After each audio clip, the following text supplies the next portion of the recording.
Bismillahirrahmanirrahim. Alhamdulillahilladzi an'amana bi ni'matil iman wal islam wa nusalli wa nusallim ala khairil anam. Asyhadu an la ilaha illallah wa asyhadu anna Muhammadan abduhu wa rasuluh.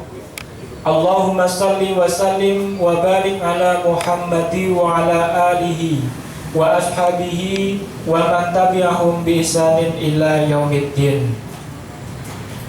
Qala Allah Ta'ala fi kitabihil karim, a'udzu billahi minasyaitonir rajim. Bismillahirrahmanirrahim. Ya ayyuhalladzina amanu taqullaha haqqa tuqatih wa la tamutunna illa wa antum muslimun. Kaum muslimin jamaah pengajian menjelang buka puasa rahimakumullah, marilah yang pertama-tama kita memanjatkan puji dan syukur kepada Allah Subhanahu wa taala karena pada kesempatan sore hari ini kita masih diberi berbagai macam kenikmatan, taufik, rahmat, hidayah, sehingga pada kesempatan saat ini kita dapat bermuajahah, kita dapat hadir di Masjid Pendopo Kiai Haji Ahmad Dahlan ini dalam rangka yaitu bersama-sama mengikuti kajian menjelang buka puasa. Salawat dan salam semoga selalu terlimpah kepada Nabi kita Muhammad Sallallahu Alaihi Wasallam. Semoga insya Allah ke depan kelak kita semua termasuk orang-orang yang akan diberi syafaat atau pertolongan oleh Allah Subhanahu wa taala. Bapak-bapak, ibu-ibu, hadirin jamaah yang dimuliakan Allah Subhanahu wa taala, terkait pada tema pada kesempatan sore hari ini, sedikit kita akan mengulas pada pertemuan yang lalu tentang Ramadan, yaitu Ramadan sebagai momen untuk meningkatkan diri kepada Allah Subhanahu wa taala. Yang dimana pada pekan lalu kita sampaikan, pada hari yang lalu kita sampaikan terkait sebuah hadis yang dimana Rasulullah Sallallahu Alaihi Wasallam bersabda menginformasikan kepada kaum muslimin secara spesial Allah Subhanahu wa taala memberikan 4 keutamaan, yaitu dibukakan pintu-pintu surga, kemudian ditutup pintu-pintu neraka, dan setan-setan akan dibelenggu. Kemudian ada satu malam yang lebih baik daripada 1000 bulan. Bapak-bapak, ibu-ibu yang dimuliakan Allah Subhanahu wa taala, kemarin kita sampai yaitu dibukakan pintu-pintu surga.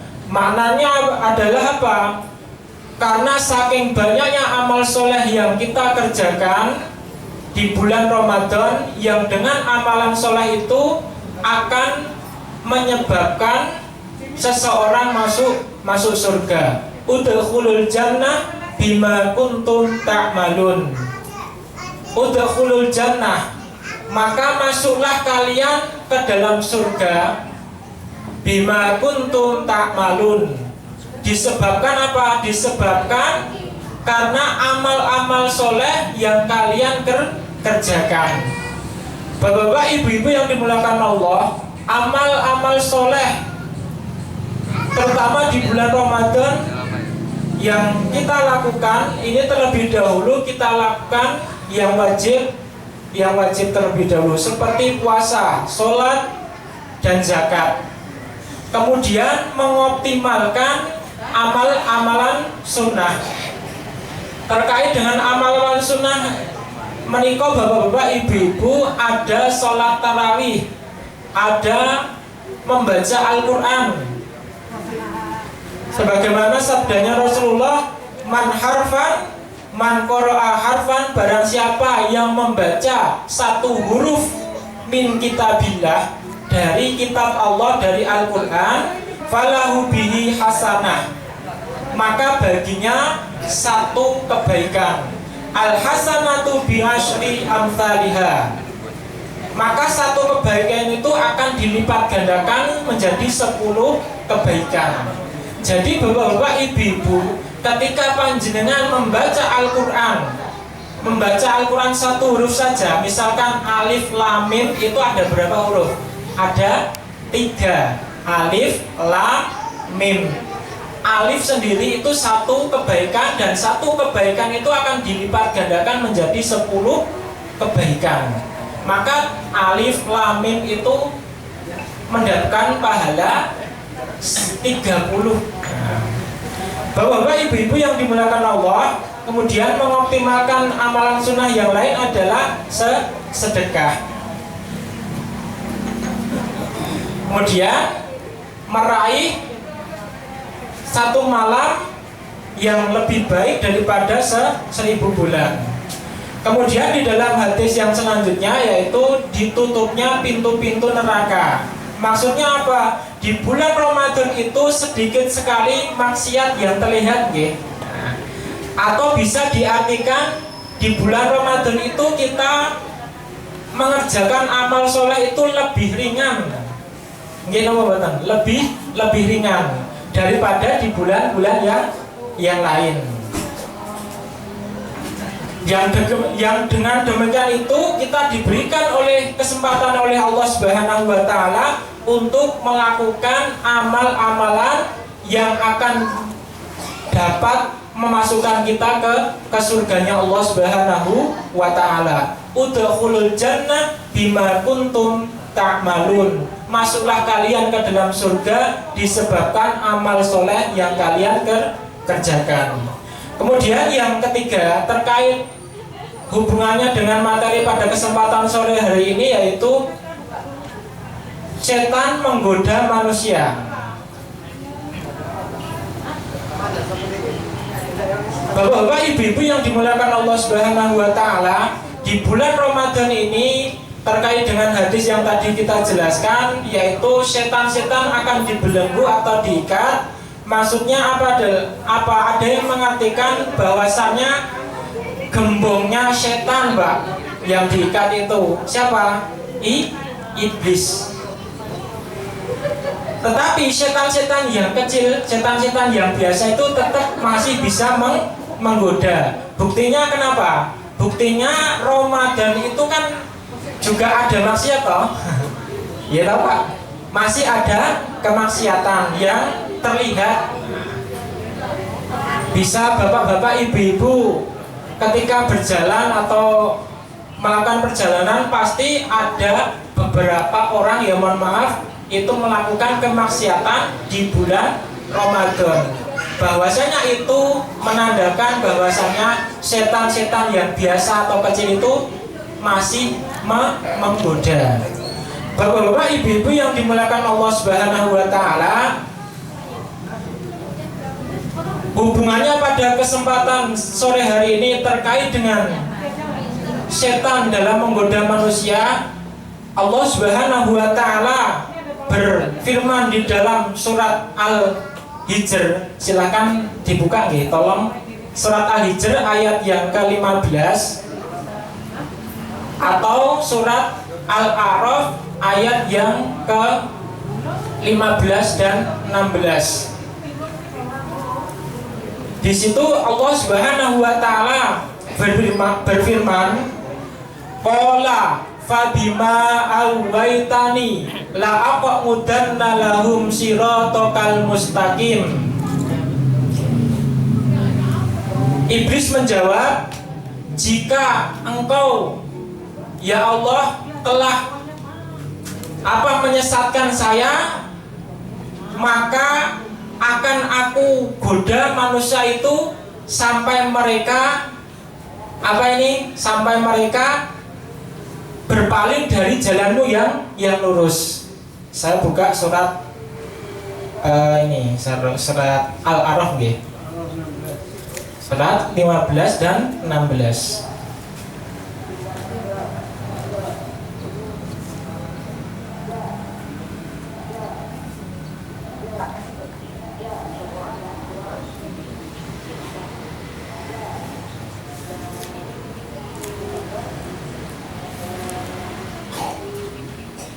surat 15 dan 16 ini, Pak.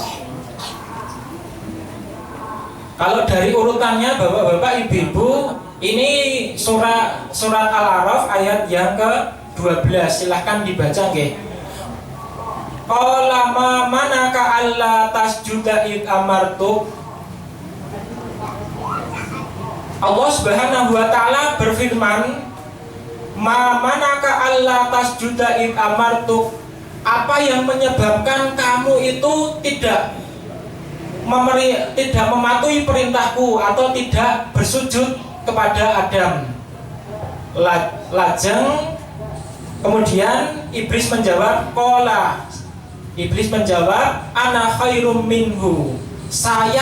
Aku ini lebih baik daripada dia. Khalaqatani min nar wa khalaqatahu min tin. Aku diciptakan dari api, sedangkan dia diciptakan dari tanah. Maka Iblis ini sudah menyatakan kesombongan oleh Allah Subhanahu wa taala. Aku ini lebih baik daripada dia. Gitu, Pak. Aku diciptakan api, sedangkan dia manusia diciptakan dari dari api. Dari tanah, nggih. Nah, ini.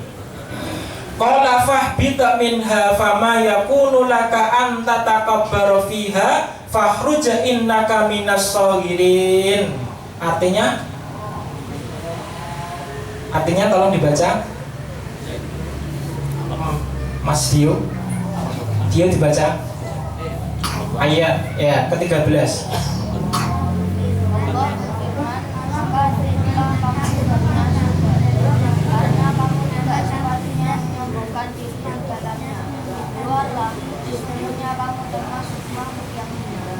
Ya.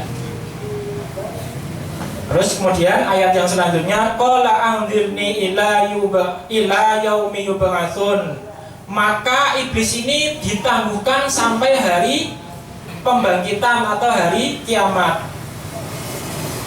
Maka ketika iblis ini diberikan waktu oleh Allah sampai hari kiamat, itu iblis itu akan menggoda manusia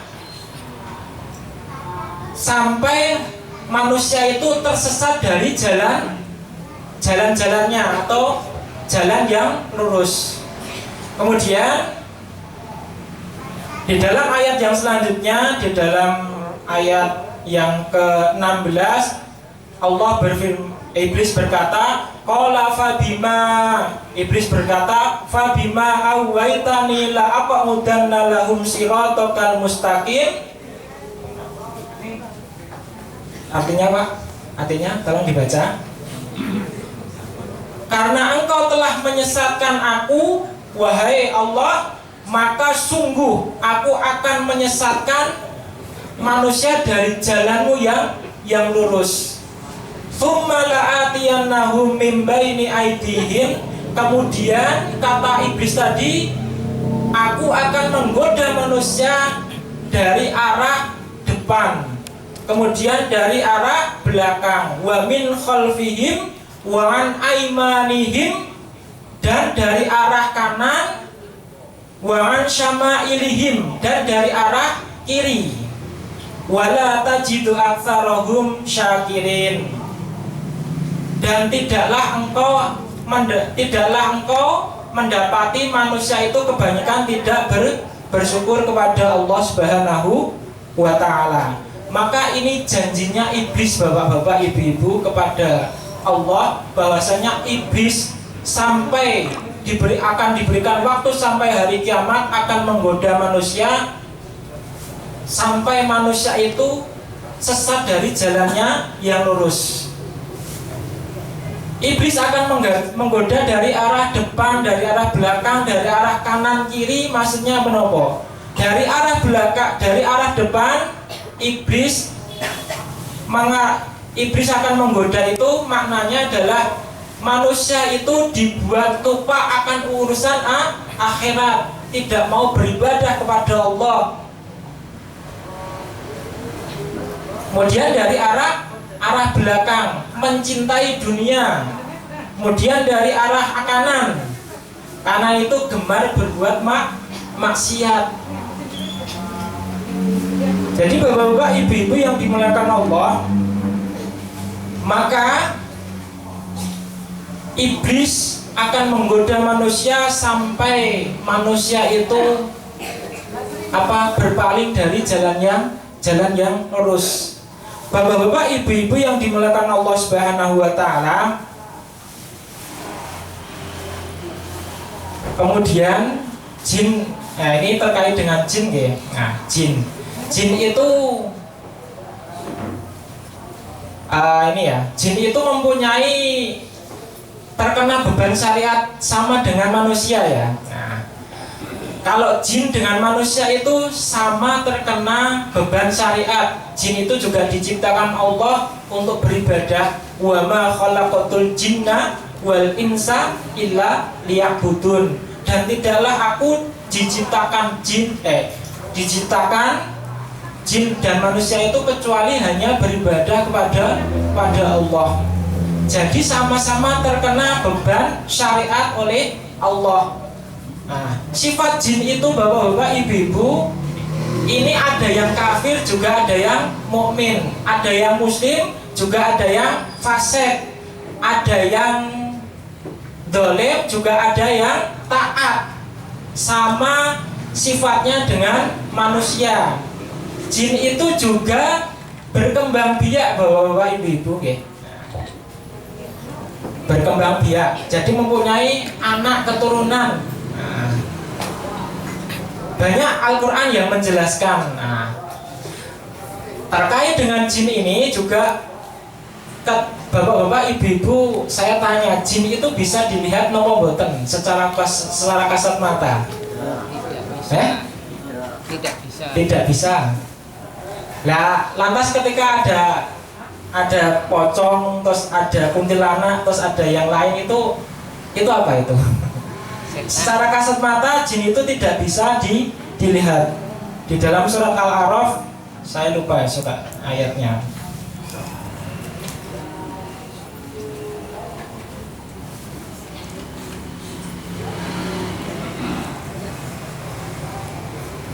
Ya, secara kasat mata, secara jin itu tidak bisa terlihat oleh manusia.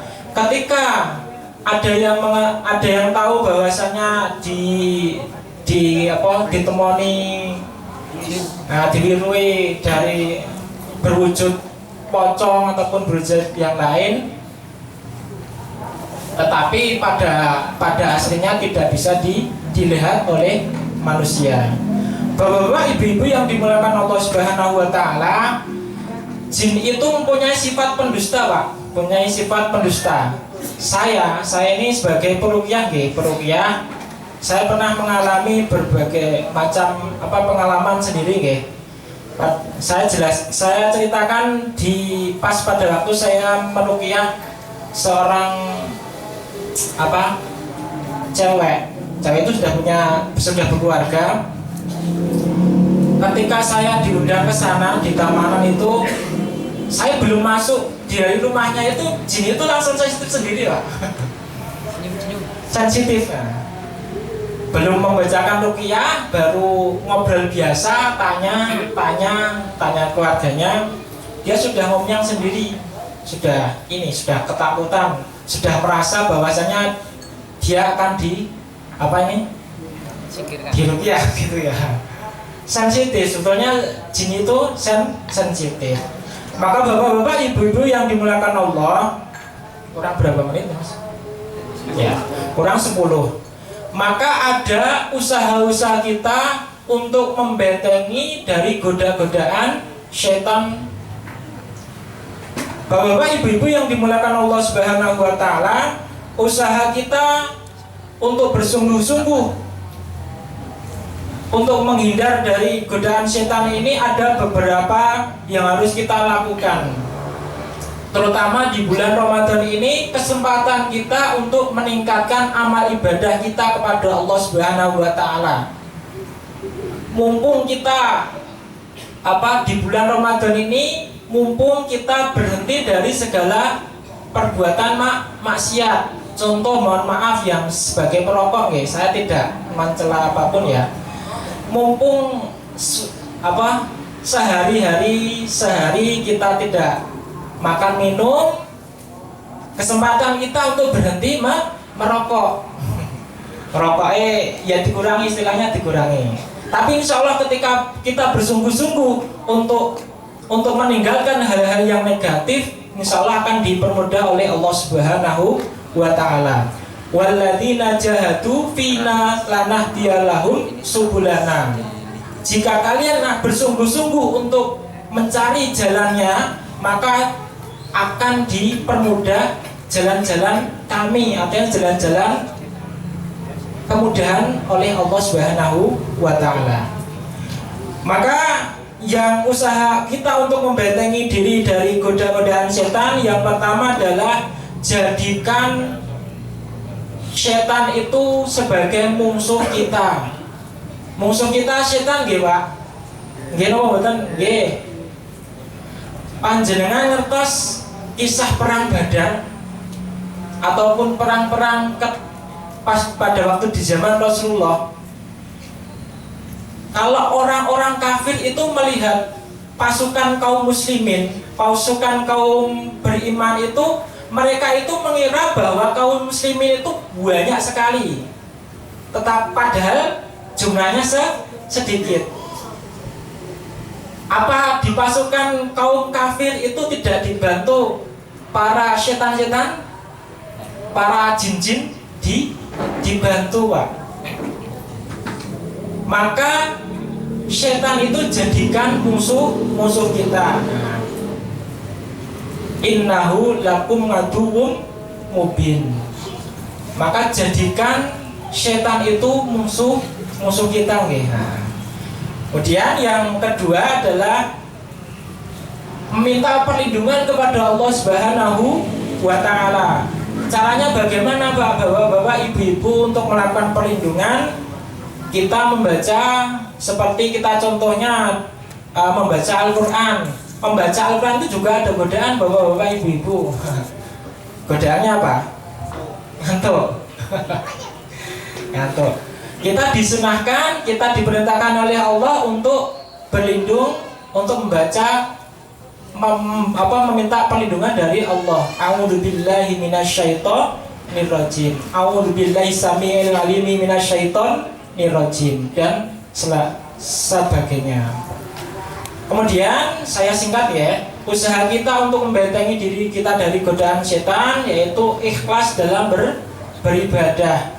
Wa ma umiru illa liya'budullaha mukhlishina lahuddin. Maka orang-orang yang ikhlas ini akan diberikan kemudahan oleh Allah Subhanahu wa Ta'ala, tidak mengharapkan apapun dalam beribadah. Kemudian yang selanjutnya yaitu menjauhi setiap langkah-langkah syaitan. Langkah-langkah syaitan ini banyak sekali ya bapak-bapak, ibu-ibu. Seperti nopo? Orang segala yang mengarah kepada kemaksiatan. Kemudian yang selanjutnya yaitu adalah ketika kita diberikan ujian oleh Allah, maka kita harus bersabar. Bersabar dalam menjalankan ketaatan kita kepada Allah, bersabar dalam menghindari ujian, baik itu yang buruk maupun yang baik.